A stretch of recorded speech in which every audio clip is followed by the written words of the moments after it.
चीन पाकिस्तान ढेर कैले अत्याचार हो, मारो ऐसन मारो के देहबा सुधार हो। चीन पाकिस्तान ढेर कैले अत्याचार हो, मारो ऐसन मारो के देहबा सुधार हो। दिन पर दिन उ त कैले बयाती, देहब सहकल छोड़ाई।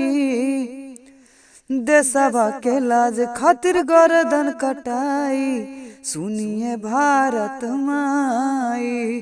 देशवा के लाज खातिर गर्दन कटाई, सुनिए भारत माई।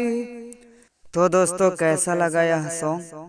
अगर अच्छा लगा होगा तो कृपया मेरे चैनल को सब्सक्राइब करें, लाइक करें, कमेंट करें और ऐसा ही नए नए धुन पर सॉन्ग मिलते रहेंगे। जय हिंद, वंदे मातरम।